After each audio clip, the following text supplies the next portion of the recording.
Welcome back to A Celtic State of Mind. I'm Paul John Dykes, and this afternoon I'm delighted on the Monday Bulletin to be joined by Jerry Taylor and Kevin Graham. Welcome to the show, guys. Loads to talk about. We've got obviously the weekend to look back on, and we've got a big Champions League game to look ahead to. Kevin Graham, if anybody goes back on the archive and listens to our early discussions on A Celtic State of Mind 6.5 years ago, you and I were talking about Europe. We were talking about European aspirations. What's changed? What's changed, Kev? If you were to hark back to 6.5 years ago to now, obviously Brendan was in charge when we were talking about Europe, our aspirations, where we stand in European football, what we should be hoping for. What's changed in your mind, Kev? Hee-haw.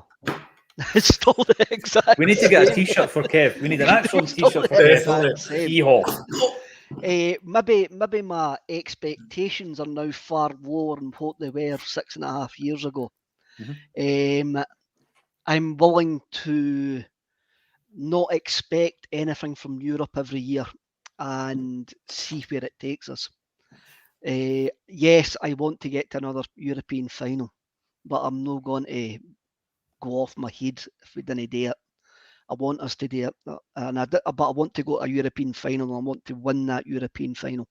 I've lost a European final on that walk for the Estadio back into the centre of Seville, 6 miles. It was no good. It's no good.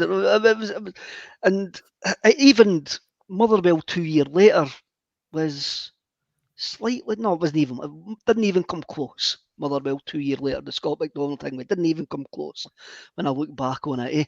But I haven't changed. Look, the board are not going to change.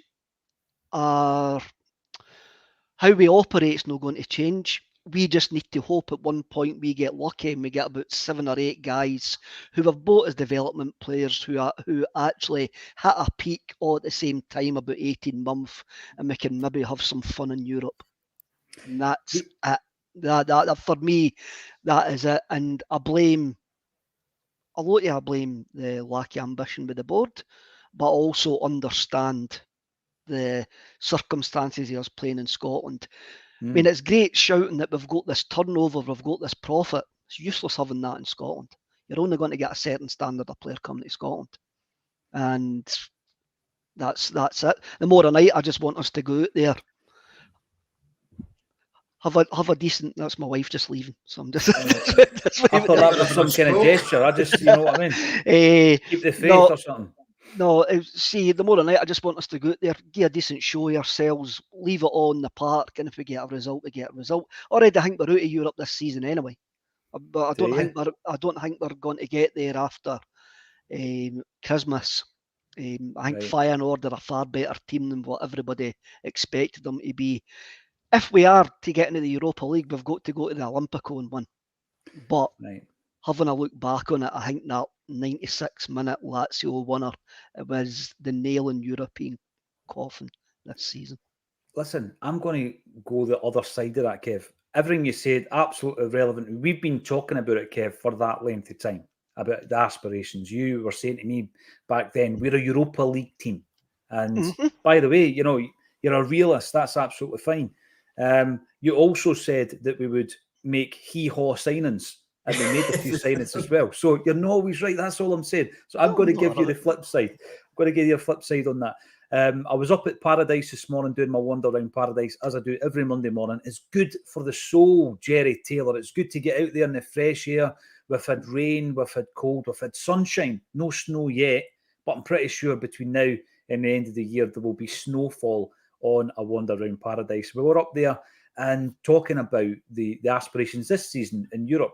And I'm looking at that campaign, and I listen, disagree all you want, but I think the two games against Atletico Madrid were the two that you were looking at. And I'm not saying they're as good as the Real Madrid team last season. I know how well they're doing in Spain, but I was looking at these two games and thinking, right, if we get anything from those two games, great. And then you're looking at the two home ties against Lazio and Feyenoord, and you're hoping to win those, and then maybe try and get something away from home. As it turns out, the best performance we've had this season, absolutely, in any competition, but particularly in the Champions League, was against Atletico Madrid at home, Jerry. And we're going away from home this week, and I'm not writing off our chances. I want to take something from that game. And if you do take something from both those fixtures, you're going into two very tricky games, obviously. Feyenoord at home, Lazio away. And you're thinking, right, let's get a win at home. And then, as Kev says, you're going away to Rome, and who knows what the gods will have in store for us. But in terms of the aspirations, I think one of the biggest issues is, every transfer window, Jerry, you've got to improve on every transfer window. Now, the improvement may not be immediate. So you could sign a player who really comes to the fore 6, 12, 18 months later. But you've got to always have that conveyor belt. And I think that we've gone 2 transfer windows before this season where that's not really been the case. All we've produced out of the transfer windows to supplement and complement what we've already got at the club are Alistair Johnson and Big O, who I've never ever written off. I wasn't prepared to write off, and I think he's going to be a very good contributor of the squad game. He's going to be doing well to get a game from the start, obviously. But I think that that's going to actually hinder us, Jerry, as much as anything. The fact that we've had a couple of what I would suggest were poor, below par transfer windows. Now, going into this season, going into January, going into the next Champions League campaign, these are the moments, because your 2 or 3 players that you got in the previous transfer windows are not there. They're not there to create this moment, the sweet spot that Kev's talking about, when you've got the 8 players all together playing. And that's the moment where you're going into Europe and you've got all those guys playing at the peak of their powers, or just as they're peaking before they leave the building. And the reason I'm saying that is, we have said in the past, if you were to look at the collection of players Celtic have had over the last 10 years, and you were to do that accumulatively, we would have a team that was good enough in Europe. But obviously, we've got to buy to sell. But what Kev's saying is, there could come a point where there's a sweet spot, and you've got enough of the momentum, and you've got enough of these guys, Matt O'Reilly, Cameron Carter-Vickers, last season Jota, he's gone, unfortunately. Do we have a new one in Palma? So that is the way I look at it, Jerry. It's not beyond the realms of possibility in my lifetime to get to another European final. But whilst everything is as it is with regards to Scottish football, it's going to be extremely difficult. You just cannot. There's such a small margin for error. And I think we made a couple of errors in the previous couple of transfer windows. Yeah, definitely. I think with that transfer window there, let's just write it off, because it doesn't count. It wasn't fair, I don't think. Like, half of the players would have been lined up by Ange. Brendan Rodgers didn't have enough time because he was taking a year out. So we've been spoilt the past few. We've done really, really well. We'll take it in the chin. Unfortunately, we need to wait till January before Brendan can be bringing these players in. And like Kev says, there's a good possibility we might not be in Europe. Well, Kev says we won't be, right? And he's probably right. However, I've got to keep my positivity up. See, every time we get into the Champions League, I'm that guy that goes, what if? I know we're not going to, but what if Greece can win the Euros? I'll always go back to that, right? I know that's a kind of one-off. And Denmark, remember Denmark did it. Denmark as well. 92, yeah. I just look at them and I go, do you know what? See what our history. I'm a big believer in the spirit world, and I believe we will be gifted that as supporters one day. And I always just think, what if? And like Kev said, it just takes that sweet spot to have those players. And they don't need to be the most talented players that Celtic have ever had. They just need to play well together as a team. And that's how we're gonna beat these other teams. It's not going to be because we've got individual players that are much better than theirs, because we don't have the money for it.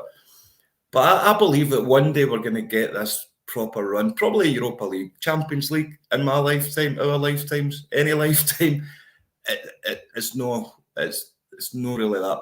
It's possible, but it's not going to happen. But I want to, because I don't know if you know this, I couldn't get off work for the UEFA Cup final. I couldn't get off for it, right? I was working in a pub, and do you know what made it worse? Most of the supporters in there weren't our supporters, and I had to work in that. It was probably one of the worst nights of my life. I'd have killed to have that walk you had, Kev.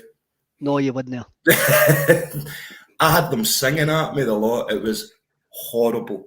So did you have enough water though, Kev? Did you have bottled water and stuff? In that respect? No leaving the ground, and I'll text you later, Jerry, about the sweat rash I got on that walk.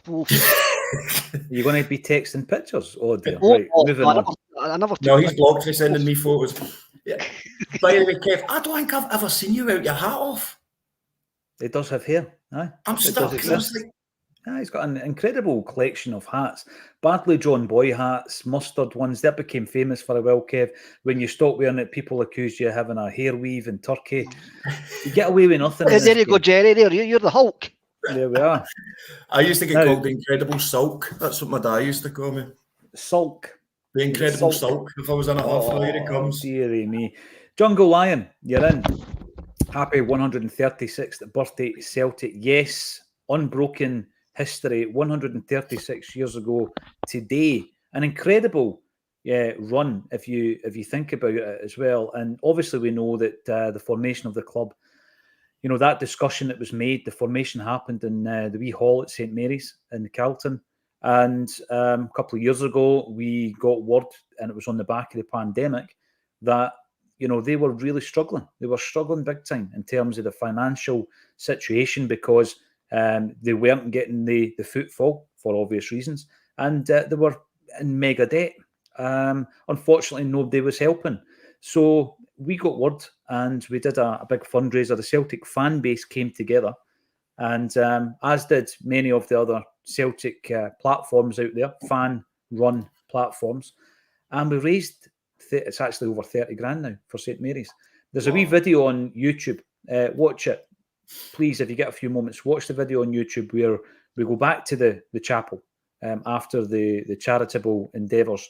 And they basically tell you that if it wasn't for the Celtic fans coming together a couple of years ago, it was doom and gloom for the birthplace of Celtic. So today, of all days, we always remember that, Kev. The Celtic fan base stepped up in the Acsom charity weekender. We raised the 30 grand. St Mary's is still a shining beacon down there. And it's such an important part of Celtic history, isn't it? It is a major part of Celtic history. And I must admit, midweek there against St Mirren, I had a laugh when they were advertising the Mass at St Mary's. And I'm going, well, you'll advertise a Mass, but you've only done nothing to help them. You've only, you've got a foundation and you've only done nothing to help them, but you'll have it on the big screen and you'll actually, funnily enough, on the big screen show the 125 anniversary as well, when you banned the guys that have done that. Whoa, the irony. The hypocrisy is seeping out of Celtic Park, and it is that should be like what's it? Not a blue plaque. It should have a green plaque. It should be one of the buildings that should never be doing itself. Oh, there's an idea. There's an idea, Kev. It's of cultural significance. Green star. We would make them stars, though, wouldn't we? I like that. It's of cultural significance to one of the greatest institutions in the world. And that should never be forgotten. And it should never be it should be a listed building. I don't know if it's maybe a listed building, but it should be one of those designated sites. The eighth wonder of the world should be like a mecca. Right. We've came up with a great idea, Kev. I know it was just off the cuff. Green star plaques for all those places that are so important to Celtic history. Hail, hail history. Matthew Marr has been on this podcast a few times. He's the kind of guy that would be able to identify the first dozen or so, because he does the walking history talks, doesn't he? So listen, the idea and the creativity is flowing this afternoon. I'm going to be talking on that is though. If we start giving the stars for all, then some other clubs might give stars for the amount of time the building's been standing, you know? I know. Just stars all around the building, yes. Those stars lost their kind of significance when you had 5 of them for bizarre reasons, for trophies won by other institutions. Fantastic. Patrick Harold, here we go. Happy birthday, Celtic. And by the way, happy birthday, Dear Celtic. The title of the show today is also a book that was written by none other than Douglas Beattie, The Inside Story of the Hoops Momentous Centenary Season. It's a phenomenal Celtic book from a phenomenal writer in Douglas. I've had the pleasure of meeting Douglas down in London when we did it was one of the award ceremonies down there, and I know you and I, Kev, have had a few meetings over the Zoom with Douglas as well. Big shout out to you if you're listening to this on your commute or your daily walk. Always an absolute pleasure to hear from you. Patrick Harold says, I love you more than you'll ever know. The love affair with a football club, Jerry, it's incredible. I remember reading, it was Jim Kerr he was being interviewed in a book that was written by Richard Purden, and he was talking about that love affair, with a football team, and how the love affairs in your life can come and go. You can change your wife, change your name, change your political party, even change your religion, but your football team, unless you're Pat Nevin, never changes. And that's what he was saying. Honestly, and you're reading it, and it really resonated with me, Jerry. No matter what, they put you through the ups and the downs. It's there forever. It's omnipresent, isn't it? It is a love affair. I think we've used lots of kind of analogies that are love affairs when it comes to Celtic, like Ange Postecoglou going down and doing so well with Tottenham, and it's like watching your ex getting on great with this new person. Well, you've got a new bird and you really like them and you are into them and they're doing really well as well, but you still keep a wee eye just to see what's going on. But it is, and I'll speak about this later on at the end of the show, but it's more than a club. And I'm not just saying this, and a lot of people will feel this about their own club. But with Celtic, it's magical. The family, like you say, and I will get into more depth of this at the end of the show, but for me, there's nothing else like it. It's my thing to do. It's when I wake up, the first thing I check is Acsom or Celtic Twitter. All my Twitter is Celtic, basically, like every post. Mm-hmm. It's my life. It's, look at my office, this used to be so bare, and now I've got my Boruc picture that Jim Crockwell got me, the signed photo. Can you see it up there? I can see it. Yeah, I can also see your match-worn jersey from the day you represented a Celtic select. It's not even washed. What a memory. I've kept the mud on it. Is that bad? Keep it in there. No. Keep them up. Match-worn jerseys need to have the scars of the game. I mean, when I was doing the book, right, shameless plug, it has come up to Christmas. It's a nice coffee table book. You might want to buy it as a gift. No links under the video, so I'm not really pushing it. But yes, they are available. But you were looking through some of the, for example, two that spring to mind: Billy McNeil against Racing Club, and the blood is still on the front of the jersey. And Neely Mockin, it was either the 7-1 game or the Coronation Cup game. He had sorry if you're just having your toast. He had a boil on his back, which burst during the game, and there's a big stain on the jersey. And the two jerseys are the same, Kev. So the Coronation Cup and the 7-1 jersey are the same design of jerseys. The only way young Neely can differentiate between the two is this big stain on the back, because his old man goes, I burst my boil that day. Oh. There you go. Sorry, these podcasts can go anywhere, Kev. Sorry, mate. I wonder. I don't know if you've had your lunch yet. I wonder who's got Bruni's top for when he first did the Bruni. I've always wondered who's got that one. But I need to tell you this, I know we'll harken back to this, right? But did I tell you what happened when I went to interview Fran Alonso when I walked into Celtic Park with the security guard? Mm-mm. Right, so I walked in and do you know the imposter syndrome's kicking in? I'm like, oh no. But I'm with Fran, so it's like, he's bringing me in. And then the security guard went, how are you? And I went, aye. And he's like, you should have saved that free kick, by the way.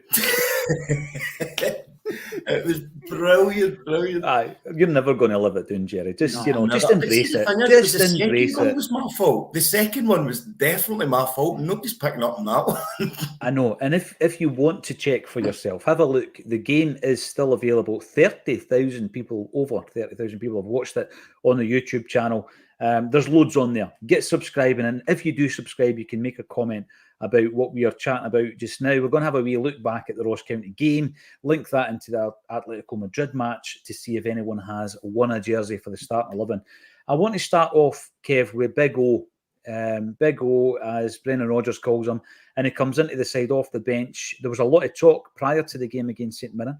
He scores the goal, scores the winner. Brilliant, fantastic timing. And he keeps the jersey. And he was in and about it, wasn't he? I mean, he got a goal chopped off. I'm going to ask you if you thought it should have been. And, I think that he was also involved in Scales' goal that was chopped off as well.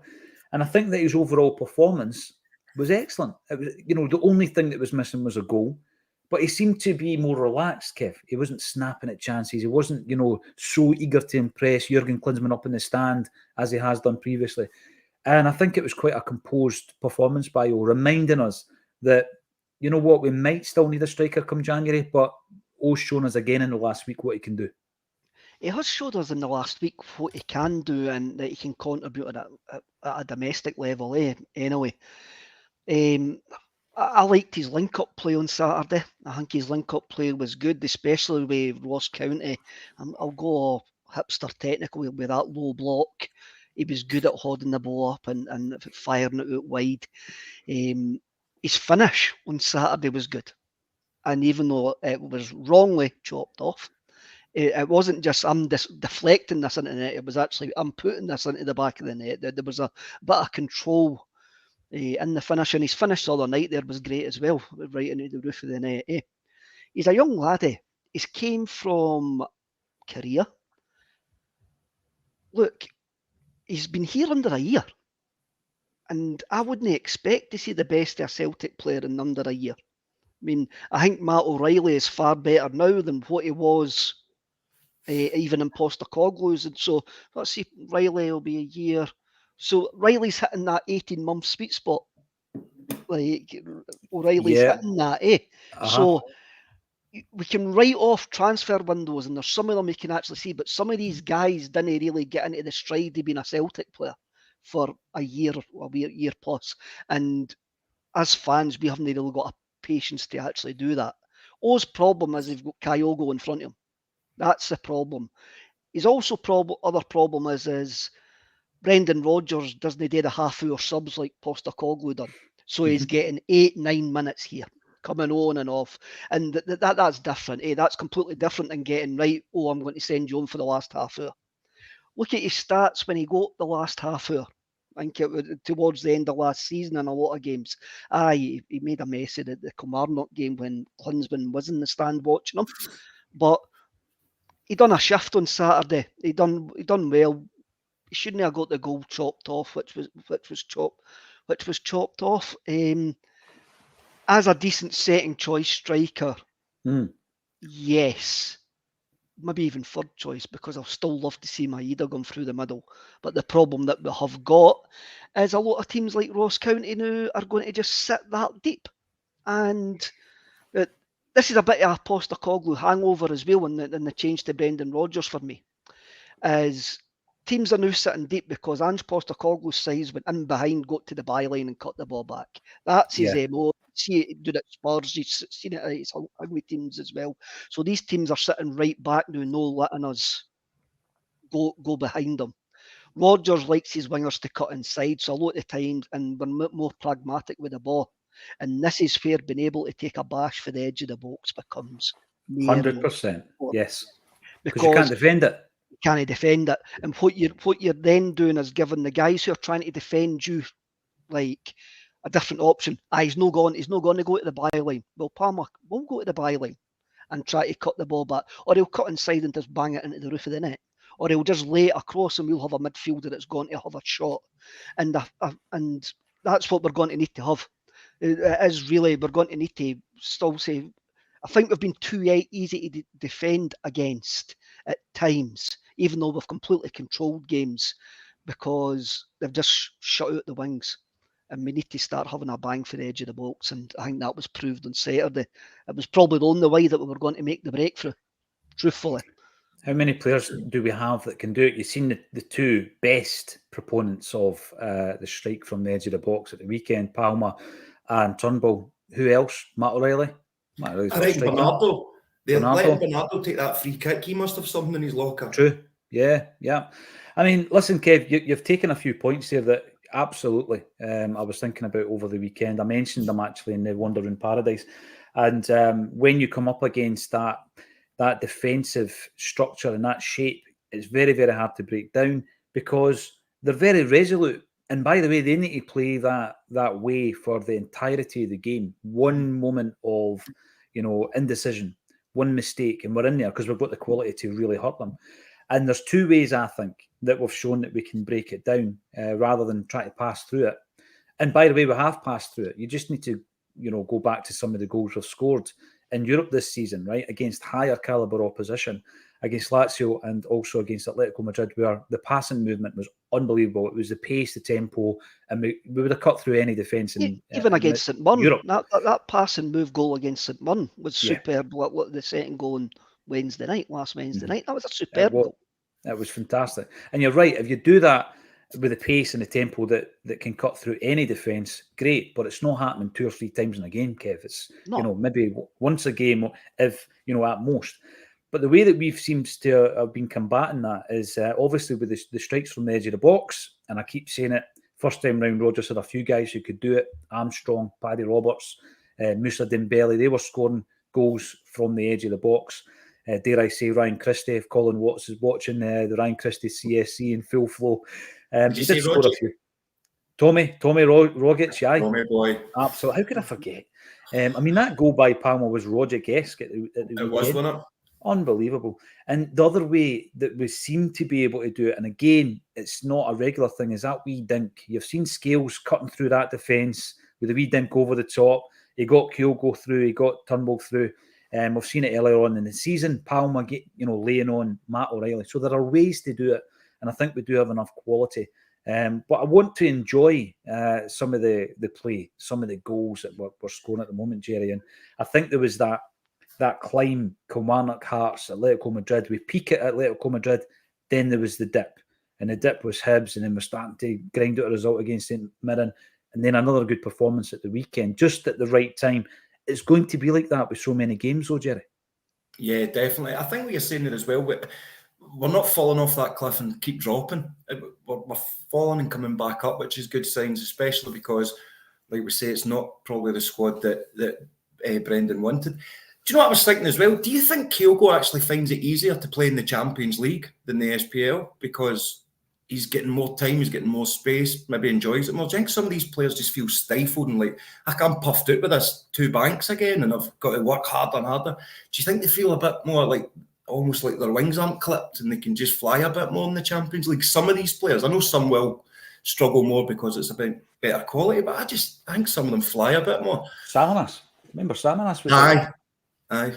And I don't know if it's a different approach or, as you say, it's a different style of play that, the space is there for them to exploit. And yeah, Samaras was one of the classic examples of being able to turn it on against the best of them and then be anonymous other weeks. And the conversations I've had with Celtic fans, I was talking to my mate, Nez, up at the last gig last Tuesday. And that was always the debate on the bus, going through to the games for that season and a half on the Arthur McKenna bus out of Logelly. Was, you could have probably split the bus in half, and half of them were Sammy aficionados, other ones thought he was a waste of a jersey. And he divided opinion in that respect. Kogo, I think that the way we've been playing will result in him, he will score goals, we will create chances, but he's not going to be as prolific as he has been under Ange. I don't think he's going to be as prolific in that respect. Kev brought up the board a couple of times, and it links in really well to the tagline. Yeah, we are celebrating the 136th birthday of Celtic Football Club. But at the same time, there's a wee bit of a fractured mood around the place at the moment, Kev. And I think that what's happened. There was always, let's be honest, there was always going to be a reaction of sorts. There was always going to be a protest of sorts. When you look at the political makeup of some Celtic fans, I can't say all Celtic fans. I've seen a lot of people in particular on the socials saying they disagree with what the Green Brigade did, etc.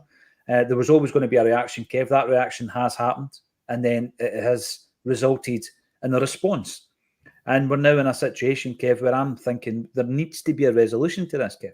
We can't, concentrate 100% on the park when there's unrest between groups of Celtic fans and the board. This is something we spoke about last week, but it needs to be, somebody needs to blink on this, don't they? They need to say, right, let's have an adult conversation and let's resolve it, Kev. I thought this was a wee bit of a dance. I just thought this was a wee bit of the club bowing down to UEFA. I didn't really pay much attention to it because I've seen this dance before.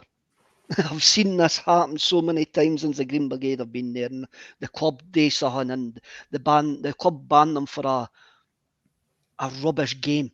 You're banned for Hearts away. We've only got 580 tickets anyway, so it's really like, it's like telling your Wayne you haven't got a nice. You're not getting an ice cream, but you haven't actually been shown for any ice cream anyway.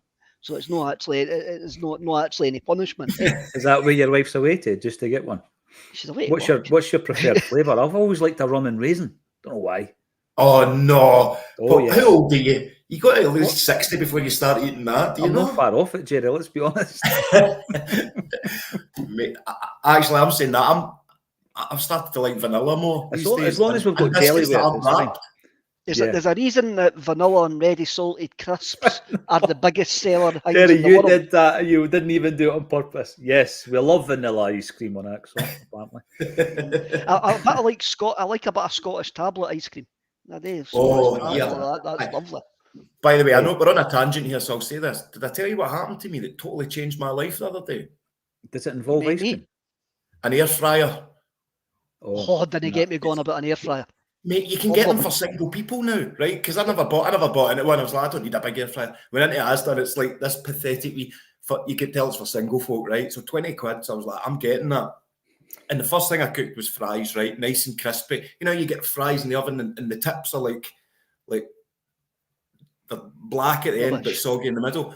Honestly, crispiest fries I've ever had. And then I followed it up with a pie. I thought I'm going to try a pie. I left it in too long. So if you want to give yourself the Hampden experience for a dry pie, stick it in your air fryer for too long. Hash browns in an air fryer, Jerry. Hash browns. Not only do we speak about Celtic on the show, we help people with their domestic lives as well. So thank you very much for that. We're now going to jump for Asda air fryers. Other air fryers are available to Palestine. Yeah, I know. What a segment. Yes, but that is the range of conversations we can have on this show, Kev. So you've seen the dance before. Aye, I've seen it plenty of times. Then I read the Green Brigade statement, and the one about when they says certain Celtic sites had reported that they had broken into the stadium and they had assaulted stewards and stuff like that. And it came back to me who told me this. And I was like, I didn't realise the person that told me that at the time where they would have got that information from, but that information would have came direct from the club. Right. And it would have came direct for the club. And I was like, So it's interesting that the Green Brigade are now coming out and like disputing that and saying, no, they're basically telling us we're banned because of the Palestine flags, because of UEFA basically. Celtic didn't want UEFA to shut down bit of the stand or fine us, blah blah blah, whatever. And I find that no very nice. It doesn't leave a nice taste in my mouth. If that is the sole reason that they're bound to corporate pressure and the government body pressure for something where you were forced to basically, it's terrible what's happening in the Crimea and the Ukraine as well, but that didn't seem to be a problem. They still put peace in Ukraine on the scoreboards. They're still in the Champions League and that. So I find it quite distasteful. I find the whole thing quite distasteful. I thought the Israeli manager was quite distasteful as well to the Celtic support.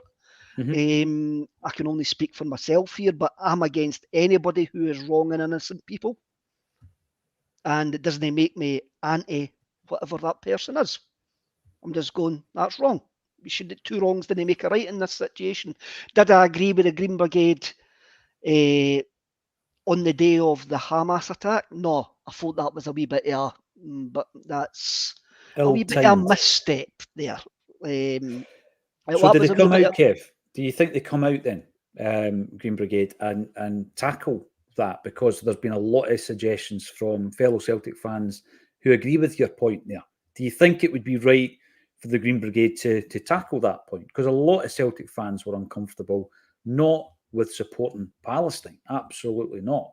We're 100% behind them. I certainly am. But the timing of that particular banner after what happened on the 7th of October, do you think that's something that needs to be spoken about? I think they need to speak about that. But then again, Celtic Park's an all-inclusive. It's an inclusive play. If that was their view, that's their view. I disagree with it, but we're all allowed a view. That's it. But understand I just thought it was a bit of a misstep. It's no. If somebody says, "What about that?" I'll go, "Well, I didn't agree with that. That's just what at that time. What actually happened that day was utterly horrific, and what's happened since is utterly horrific as well. And you can't be binary in this situation, I don't think, and a lot of people just want to be binary. You have to be left, right, in the middle. You can't be, and this is a lot, and you hear it, And it's a lot of people who are uneducated fools for me who call like Israel a fascist state and stuff like that. When you go, no. You can't call the people of Israel a fascist state. You can't call Israelis a fascist state where they've got no control over what their fascist prime ministers do. Which is true, eh? And a lot of folk are binary, good and bad, good and evil, and all of that, eh? And in this situation, you can't be like that. You've got to be a bit fluid. But the Green Brigade have got to get into a room. And anybody that says we didn't need the Green Brigade obviously wasn't at the St Mirren game. Will it happen? It was rotten. Will it happen? Will they be able to liaise and engage with the Celtic board and come to a resolution whereby there is already a code of conduct? You were talking about the waving of Palestine flags. That was mentioned on 2 of the 6 points the club outlined as being the reason behind them being banned. And now I don't know if the Green Brigade are saying that's a smokescreen, but again, it's all about communication. And it's, we know what's going on in the world, right? We're not ignoring that, but there needs to come a point where there's a resolution and we can get on with supporting Brendan Rodgers and the team that he's trying to build. We're talking about European football, and that resolution has to happen soon. Again, this is just me. This is my opinion. Today, the tagline is "Happy Birthday, Dear Celtic." Mm-hmm. We're 136, have I got that right? 136 years old. We were born for oppression. Mm-hmm. And if we didn't stand up for oppression, who the hell in the world will? Well, Kev, let's go back to 1968. Bob Kelly, much maligned. Bob Kelly, the chairman. Later, Sir Robert Kelly stood up for the oppressed people, and he basically said he would refuse to play in Europe, and he took a stand. Other clubs stepped up also, and we were eventually redrawn to play Saint Etienne in the European Cup. This is a team in Celtic at that time who had won the European Cup the year before, Kev, right? So people can't say, Europe wasn't important, they could do that back then. No, Celtic had won the European Cup the year before, and we took a stand against the authorities. And the club, I think, have also made a misstep, Kev. You were talking about a misstep with the ban. I think the club have as well. And it needs to come to a resolution, and it needs to happen soon.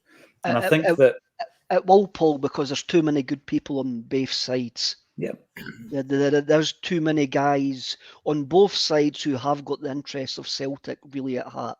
Mm-hmm. And it'll be never the twain shall meet, and it shouldn't be. No, by the way. It never will be. Guys on both sides. I love that. It's true. I mean, it never will be, Kev, because they are an independent group. Therefore, although you can engage and liaise with the institution that obviously you are part of, there's no way that you can be, you can't basically be instructed by the club as to the do's and don'ts to a degree. I mean, the pyro thing, I found that interesting, Kev, because I know you and I share the same view. Pyro's brilliant at the football. I love it. It needs to be managed. It needs to be safe. And it comes down to liaising with people and engaging with people. And the tifos, that's fantastic. The whole ultra movement isn't about anything other than injecting atmosphere into a ground. Celtic and the history that Kevin mentioned earlier on means that we will always have a political edge to that. Absolutely. It will always be there. And I think that when you're talking earlier on, Jerry, about a club like no other, you become a club like every other if you don't have that political edge. We know our history. And that's why I think that also, as Kev says, we need to come together as a group who want the best for Celtic and resolve this issue. I'm going to bring this up here. We are a Europa League team. I'm sorry, Plunge McNugget. I know what you mean by that, because Kev used to say it to me 6.5 years ago. After this season, you absolutely don't want to be saying that, because it means that you've not won your league. There's no drop down from the Champions League, So in terms of quality, you're maybe right at this moment in time. But after this season, you want to be a Champions League club season on season. You want to be competing, though. That's absolutely what you want to be doing. And Gordon, you brought a couple of... Sorry, on you go. I just wanted to say something on that. Of all the games we've played in the Champions League the Champions League this season, every single game, we looked like we belonged on that pitch and should have probably taken more points from Lazio. We should have won the game, let's face it. We could have won against Atletico. Maybe if you'd said this to me a couple of years ago, but going off that, we are a Champions League team. We've just not quite clicked yet. And I think next year we'll give a much better account of ourselves if we can hold on to a lot of our players and to Brendan, which I think we will, because he's not going to leave us again. Jerry, no, he's promised it, right? He promised me, mate. I've got photos back in the dressing room. Whispering in my ear. I know. But, you know, I would extend it to last season. I think the only game where we were absolutely, you know, put to the sword was in the Bernabeu. Mm-hmm. You look at last season's campaign and this season's campaign, we're not at the wrong party. You know what I mean? We're not in the wrong movie. We're where we need to be as a football club. And it's about that year-on-year incremental improvement. And at the end of this campaign, after the 6 games, Jerry, there'll be a process of us looking back and comparing it to last season and saying, right, did we perform better over the piece? Were we closer to qualifying over the 6 games? And then, if not, you need to sort it out. And a big part of that will be the recruitment. But there's a second point. Sorry, Kev, on you go. I mean, the thing is, next season, when we're talking about that, because, was it 8 games next season you get to play in the Champions League? Mm-hmm. And then it's going to be difficult to still be in Europe after Christmas because of the way it's set up. So what's the new setup like? I don't know this. Basically, the top 16 qualify in the league. So everybody's on one league, if I think we're correct, and you play 4 teams. You didn't even play them home and away.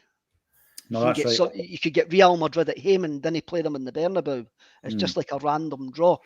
And whatever your points are after the 8 games, the top 8 go directly into the knockout stages. Then the next 16 play a knockout round. There's a Twitter page. What? I think is it Moravchik67 on Twitter, Kev? Visit his Twitter page or X. And honestly, when it comes to Champions League and European competitions, he keeps abreast of all developments. So he's spoken in depth about this. So the bottom line. I must be the worst football contributor that I didn't know that. I didn't have a clue.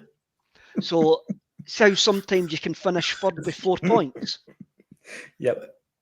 That's going to be extremely difficult to happen going forward.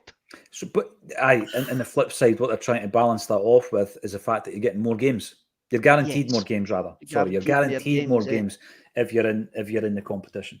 But another big development, Jerry, is the fact that you no longer drop down to what they would deem a lesser European competition. Mm-hmm. If you get knocked out under certain circumstances, obviously you end up as a Europa League team. That's not going to happen. There's no parachute from one competition to the other. There is another. We're getting used to not having Europe after Christmas anyway, so. I know, but then it gets to the point where I think you're looking at it saying, are we there to compete or were they just to pick up the bounty?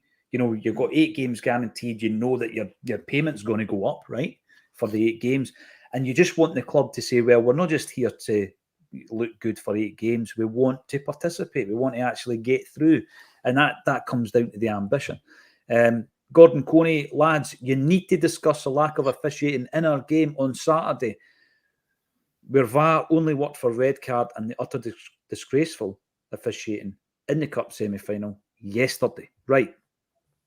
It is a point to discuss, as was the current relationship between the Green Brigade and the board.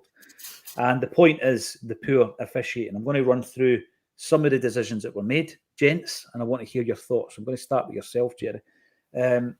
Right. The red card was right. Anybody with a pair of eyes would know that, right? Why did the ref not see it? He was standing right in front of it. That's my issue. I mean, it's a leg breaker. It's right in front of him. Why on earth does that have to go to VAR? Oh. That was, for me, the biggest disappointment. It's about the protection of the player. There's a player, right, who, honestly, one extra stud on the turf and it could break his leg. Horrific tackle right in front of the ref. Yeah. And do you know what? This is the only thing. I was about to say, my first thing there, scrap VAR. Until you said that there, and I'm like, do you know what? That's the reason that we maybe should be keeping VAR in place. But it's killing goals for me because we can't hit that crescendo, that euphoria, because you get to 75% for me. You go, yeah, oh no, wait, we need to wait and see. So we're never allowed to hit that high ever again when we score, when it comes to VAR. That's what I hate. The officiating, it's becoming a joke.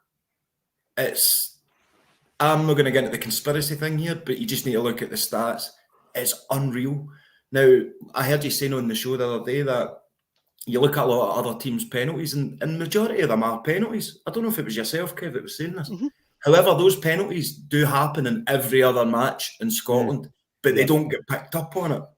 And that was the best explanation of it, Kev, that I'd heard, because I'm like, right, because I kept going, how do they keep getting? I'm going, well, it is a penalty. It is. And I'm going, but I can't. Now I work it out because of what you said, mate, is they're getting everything, absolutely everything. And don't even get me started on that fourth official smiling with the Rangers manager. Even Naismith last week, when they're playing them, he's having a laugh and a joke with them at Rangers manager. Yeah. If that was my team, you'd be furious. And that's when the Hearts were 1-0 up and then they get beat. If I turn around and see my manager laughing and joking, if I'd seen Willie Hockey laughing and joking with that St Rock's manager, I'd have been out of there. But it's just, we're not allowed to say it because it's a conspiracy. But it's just blatant. And if you can get a referee drinking in the pub and get a picture taken and still allowed to referee their games after it, what do we do? I think no matter, if you are an Ayr United fan, you shouldn't be allowed to referee an Ayr United match, because no matter what you think and what your beliefs are and how strict you are and say, I would never cheat, sometimes your emotions are going to get the better of you. It's natural. Absolutely. Get them hooked. Unconsciously. Don't have Celtic referees refereeing Celtic games. Don't have Rangers games involved in Rangers games. And vice versa. And another thing, see if it's the last game of the season, and maybe as a Rangers supporting referee, they shouldn't be allowed in a game that's going to affect other results on the last day. Does that make sense? They need to think about it more, because we're putting far too much trust in it. If I was a referee, right? Sorry, mate. If they knew everybody's team, right, and John Beaton had a season ticket back in 2012, whatever, maybe before that, 2007. And so he's not allowed to referee the team. They put all that data into the supercomputer, though, and they would still mess it up, mate. Just like they do. You know what I mean? But you got to look at it, right? It wouldn't work. No. If I'm a referee, right, and I'm refereeing Celtic, and I'm an honourable man, and I'll be getting paid from being a referee, am I going to cheat in Celtic's favour? 100% I'm going to. I'm giving them everything. Do you know what I mean? Exactly. That's why we're not like, exactly, Jerry. That's how ridiculous it is. Of course you are. Last minute to win a league. Of course you are. You know what I mean? That's how ridiculous it is. Anyway, I'm getting a bit carried away. I get passionate about this whole referee thing. It stresses me out. I got to watch a local amateur side here in Bannockburn, in the Milton. And like, you see it all the time. The flag goes up when the ball's not it. Like the wee guy, the water guy started, oh, that ball's out. No danger, that was it. But because it's the assistant coach usually, isn't it? Jerry, you're also talking about an organisation which allowed a referee to pick a Rangers game on his behalf for these last. He said, I want my last refereeing assignment to be at Ibrox. Yeah. And he ended up adding on 5 minutes, and Ali Mitchell scored for Kilmarnock. So tough luck. It worked out good for the good guys. It worked out good, but you're talking about that. But there's no credibility there. There is no credibility. Beaton been a referee. Surely he'll be due his Rangers testimonial soon, will he not? You know what I would say, right? Allegedly. The minute anybody uses the word conspiracy is to obviously remove any credibility from the theory, right? Mm-hmm. So let's forget all that for a minute and just say, right, are the referees good enough in this country? No. Is VAR good enough in this country? No. Right. How do you sort it? Well, I said the other night there, the camera's terrible, Kev. The graphics are shocking. And then you compare it to the good version in the Champions League, where they show you exactly why the goal's chopped off, and you just put your hands up and say, fair play. Right. You got it right. We couldn't see it with the naked eye. You've shown us it, because the clip they're showing us, the ball's left Bernardo's foot, right? It's clearly left his foot. So that's the first thing. So you've got to have better VAR, and you've got to have full-time referees. And whilst you're at it, let's make that declaration. So there's no question about it. Okay, Jerry, what team do you support? You cannot officiate these games. Simple. And then this discussion disappears. There's no longer a discussion to be had. How many Partick Thistle St Mirren fans we're going to have though? You've already got a couple, I think. But yes, we do agree with you, Graham. Some of the decisions were shocking. Well, here's one thing, right? Do you think it's our fault we've got bad referees in this country? Because, sorry. No, I'm waiting for the punchline. I don't know if I'm on a delay here. All right. No, he's all froze. It was like, right, so it's our fault, I think. Do you remember the abuse we would give referees growing up in matches? I think we've just worn them all down. They're like, I'm not taking that step up, because Sunday League, I seen a guy get 15 red cards at the end of a game, or during the game even, 15 red cards just for the abuse he gave a referee. I'd love to see that report. See, the thing with it, called up Hamden for it and everything. But the thing with me is, right, like it or loathe it, Scotland has got a phenomenal reputation for coaching referees. Doing it largs, we know that it's an old pals act and all the rest of it, Kev, but if you're a coach in European football, you've been down there, you've done it, right? Mourinho, the whole lot of them. And the reputation that Scottish football has as a result of that is global. It's absolutely global. Why don't we have a similar kind of school of thought when it comes to the officials and the training and making sure that we've got a group of people who are capable of doing their job and doing it well? All that other argument around bias and all that kind of stuff, get all that sorted out as well at the time, because all they need to do is declare their team. And it's easy. You know, the SFA have got the opportunity to check databases and say, well, Jerry had a season ticket in 2012 for whoever, you know, and it's there. All the information's there. And if you're not happy for that search to be done because you need permission and all the rest of it, then why? You know, that would raise suspicion. So it's so doable. It can be sorted. It can be fixed. Whether or not there is an appetite for it is the discussion, isn't it? Aye. I mean, you look at VAR was meant to come in and stop these mistakes. It hasn't happened. Even doing in the English Premier League, there's still mistakes getting made. I really like the idea of actually hearing what the referees, what they're saying to each other. I really like that idea. It's no good if you're in the stadium, but if you're sitting watching at home, it would be funny if you could actually hear what they were actually saying to each other, like they do in rugby and the NFL as well. But I remember the days. No, I remember when it used to sports scene and the referee is Hugh Dallas from Bonko. They used to actually tell you when the referee came for. Hey, I know. Like, it'd be funny though, just hearing, because some referees would try to be funny with their chat with the players. I'd love to see that, just seeing them dying on their backstage. I mean, try to be funny or some would try and make, do you know, if you gave them a micro, some would play up to that, I reckon. I can be heard by millions now, so I'll be even more of a... Well, there's that, but there's also that there's no margin for error. They really can't. There's that clip where Boyata's sent off. Was that against Kilmarnock as well, Kev? Remember, Boyata was sent off and it's beaten, it sends him off. And it's for a remark. And it was basically, you're looking at the situation, you're thinking, Beaton has lost his temper. He's lost his temper and sent a Celtic player off. Because he's got the red mist. I'm going to send him off. Get him to shut up or I'm going to send him off. But he's lost his temper. This is the thing. He did not remain professional in that moment. He can't be the guy on the park. He can't be the, you know, of the 23 people on that park, he needs to be calm. And he wasn't. He lost his temper, red mist, he sends a Celtic player off. No, remember, Big Yozo got sent off at Ibrox and Douglas Ross was the linesman and he was screaming, red card, like, and you're going... No politics in football, yet you've got him running a line. Anyway, that's another discussion entirely. Let's have a wee look at some of the decisions. I've already said, right decision to send off James Brown, but the ref should have seen it. Should have straight red right away. Straight red. It's a straight red card. On any football park, anywhere in the world, that's a red card. Now, you're looking at the Scales goal. You open the scoring that early in the game and it's a completely different score. I mean, I'm talking the floodgates would have opened.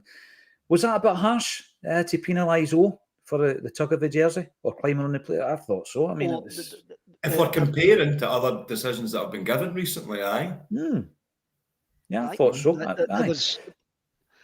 He hasn't impeded the defender. The defender's just made an utter mess of his jump and realised I've got to actually try and get out of it. I've got to try and show I've been fouled here to make up for my mistake. It was a great finish with Scales as well. No, there was nothing up with that. And even, I didn't usually listen to commentary, but I did on Saturday, and even they were going, there doesn't seem to be anything up with that. There doesn't seem to be a clear free kick there. Then you see it's one straight after it. You see Cameron Carter-Vickers is getting the top yanked off his back. Yeah. And the referee doesn't actually do nothing about it. And you go, well, you gave a free kick for no touching the boy.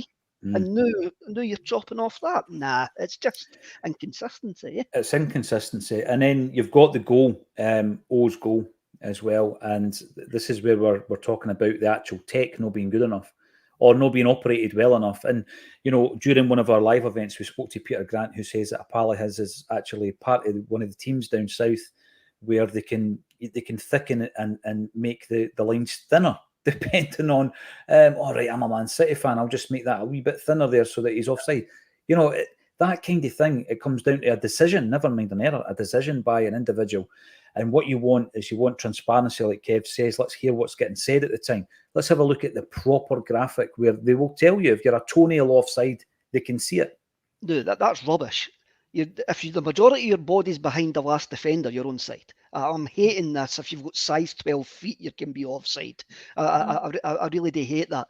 But when you saw the camera angle that Ross County had, there was only ever going to be one decision, because you're going, that's an absolute shock. I mean, how low down was that camera for the whole like production, eh? And you're going, you saw it and you're going, that's going to get given as offside. But no, you've got a linesman 2 yards away. The linesman's up with play when that ball's played. Yes. He didn't even think about flagging. He did not even think about it. No. There's well buying them an Etch-a-Sketch for Christmas. We'll get a better lines out of that. Honestly, that's what it's like. Graphics for the. It's like a Wayne's drawn it at times. Aye, it's just. It's like graphics for the ZX Expect from Match Day. I remember that game. Of course, Match Day 2. But the camera angle is shocking up at Dingwall. It's terrible. It's so low down in the mix. If anything happens in the box, you don't know the distance between the players. You don't know actually what's happening or if it's a good chance or not. But that is the officialdom and all that discussion now having taken place. I'm going to ask you guys, not really for a prediction, but for a predicted starting 11 for Tuesday night before we go. Danny Boy Palmer is no winger. I've heard a few people saying they'd like to see him as a number 10. He seems to have the attributes to be more of a Tommy Roderick, as Jerry said earlier on, more of a Tommy Roderick rather than trying to burn people for pace. But what I would say, he hit that byline, Kev, he crossed it over. What happens? We score a goal. Jamesy Forrest, 15th consecutive season. By the way, I've not been on since. What a record. I know. Is he still due that fish supper, or was that a signed jersey? It's a signed Celtic top. I'm still due that, don't worry. I was asking for him when I was up at the stadium. I'll find him. Yep, and Matthew Marr again, check him out on his Twitter page. He listed the other Celtic players who have gone on such runs. I think Bobby Lennox went 17 seasons, 17. Jimmy McGrory 16. Was McStay 16? There's quite a few up there, actually, who have gone that length of time scoring consecutively. Wow. Incredible record. But James, he's going to be used like that, Kev, isn't he? He's contributing. He's just not contributing 50 games a season. No, he's no. And as I says on Thursday after it, whatever was meant to happen last Wednesday night didn't work. He didn't have a decent game. That's it. That's all it is. He just said, whatever the experiment was, it didn't work. But then he contributed against Hibs and he came on another day there and he scored. That's what he's going to get used for. I think unless you come on and beat 5 men, the 15 keepy-uppies, go for a pie, nutmeg 15 folk and he never contributed as a sub. Just 15 keepy-uppies. That doesn't happen. Listen, Jerry did keep 15's a push for Jerry. Where are we taking that challenge next, Jerry? Where are we taking the Acsom challenge next? I really enjoyed that. So it was penalty kicks, right? Keepy-uppies and crossbar challenge. Is that right? Crossbar challenge. Was it penalty kicks? Well, no, because I wanted to go. I was meant to be going up and seeing Fran and the women's team and then do a penalty shootout. They're goalkeepers, so the 2 goalkeepers, I'll go in nets and they do a penalty shootout against each other. But see, today, I think we need to do a challenge with the referees. Let's get any referees listening. Show me how tough your job is. Just show me. I'll come and train. I'll come and do whatever you want. Put me in a game. Put me as a linesman. I'll take the abuse. Let me feel what it's like to be a referee. I always go back. Me and Tony Haggart used to talk about this all the time in the Not the View. You remember it was in the shoot of the match and there was a section called You Are the Ref, right? And it would give you a a situation, a scenario, and it would give you 4 options. And it was like a quiz. You were to then say, right, it's option 2, send off Kev Graham. Right, that kind of thing. And the Not the View done a wee twist on it. There was an added option at the end, which was book Paul Elliott. Every single scenario, no matter what happened, book Paul Elliott. Because even back then, we were looking at how many bookings did he get in a season? 14. It was something 14. ridiculous. Aye. It was ridiculous. Paul Elliott, the best tackler I think I've ever seen at that point. Ewan Boy Martin in a Celtic jersey, that is. Game against Atletico is a free hit for us. No one expects us to get anything. It'd be amazing if we shocked Europe tomorrow. Yes, it would. I mean, Imagine. if we go over there and brilliant. get a draw, I'm happy. I'm happy with that. I'm going to give you my starting 11, guys. Agree, disagree, and let us know why in the comments section. I'm going to go for Joe Hart with Alistair Johnston at right back, Greg Taylor at left, Carter Vickers and Scales in the middle, with O'Reilly, McGregor and David Turnbull. And then up top, Palmer, Kogo, Maeda. I think Turnbull's a big question mark because if it's on form, you pick him. If it's the opponent and you're looking for someone with more defensive attributes, you pick Bernardo. What's your take, guys? Do you agree, disagree? What's your take on that? I think he's going to start with 5 at the back, like he finished the game a couple of weeks ago. Phillips centre half. I don't know what squad because I've just made this up in my head right now, but I think he might start with 5 at the back. So Phillips, Carter Vickers, Scales, Taylor, Johnson. How many is that? That's your 5. That's my 5. That's my 5 yes. at the back. Yep. I don't know about the rest. I'm making this up as I go along. Hey, that's all right. Kev, what do you make of that? Because I think Turnbull is that jersey, the Hatate jersey, is a big question mark, isn't it? I think the 10 or 11 that you named there, Brendan thinks it's his first choice team. Stuck on the ones that are going to contribute, and the only one that's up for grabs is the Hatate jersey. But I think he'll go for Bernardo. I can see why. I've got a funny feeling he will go with Bernardo because of the substitution at Celtic Park. Mm-hmm. Everybody expected Awata to come in. No, and he brought on Bernardo. So yeah. I do believe that decision was probably made beforehand. If Hatate was going to be subbed, hopefully after about 65, 70 minutes, it was going to be Bernardo that was coming on. So but 10 out of that 11, I think Brendan sees as his strongest guys that he can rely on. Mm-hmm. I think he'll play Kwon. We shouldn't laugh. Kwon, yes, let's hope that at some point he gets to the stage like Tillio, where we might actually see some minutes from him. That would be interesting to see that. Perhaps not this side of the year. Thank you, everybody, for getting involved. It's an absolute pleasure on this Monday morning to get stuck back into all things Celtic. If you want to come and see Acsom live, our next guest, and I keep saying this, Jerry, they hit me with Charlie Mulgrew, and now I've got Big Johan. I don't know who's more handsome of the two, but Johan Mialbi will be coming to Don Max in December. It's the 18th. It's a Christmas night out. You can just imagine people finishing up for the week coming along to Don Max to see the big fella in action. Tickets are going strong, but there are some available on the link below. And if you want to also send us your jerseys, you can get involved in the Sell the Jerseys initiative. We're raising funds for wee Jamie Tierney. All details below. Thank you, every single one of you, for getting involved. It's always a pleasure.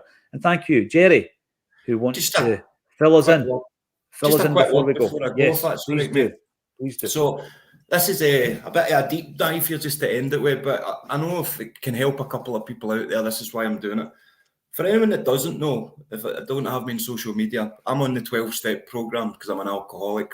I've been nearly dry for 4 months now. And this isn't a brag. The reason I'm saying it is because there's so many people have reached out anytime I talk about it online. And I was writing an article for Ayrshire magazine the other night, lads. And this is me opening up to you two as well. And it was basically, I had to write a Christmas article, which I found really difficult because Christmas coming up will be my first ever Christmas not drinking. And you associate Christmas with drink because you're allowed to drink at 10 in the morning and no one questions you, right? So I've not been looking forward to it. Obviously, been through a breakup and stuff, but the Acsom family and the Celtic family have saved me to know that I can watch it once a day for an hour. That broke up my week. And then to be on it, broke up my week. And to come out and do all the events, you guys have been like a family and have saved me. And me and Kev have talked quite open about this as well when it comes to mental health. And I just want to say, if you're dreading Christmas, there's a lot of people out there the same. You might see me on this podcast and think, oh, this guy must be loaded, or this guy must have a great life. Every day's a struggle. When you're an alcoholic, you're always an alcoholic. That's what I had to learn. I thought, oh, I'll get cured. It doesn't work that way. So if you're struggling out there, I'm telling you, you can reach out to me on Twitter, on any of the social media, and I will respond, because one of the jobs of an alcoholic is to help other alcoholics in any addiction. So if you're struggling and you're dreading Christmas, reach out to any of us, because that's what we're all here for. And thanks to every single one of you that supported me through my journey, because it's been tough and every day's a fight. But I promise you, you're not alone. So we're all here to reach out. And to the rest of you, have a Merry Christmas with your matching jammies and all that. I'm not bitter.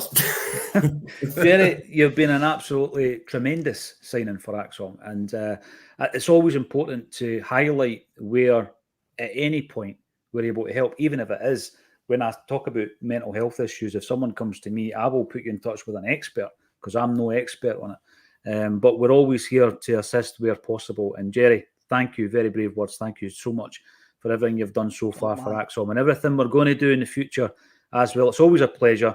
Thank you all for getting involved, and thank you to Jerry Taylor and Kevin Graham for joining me on A Celtic State of Mind.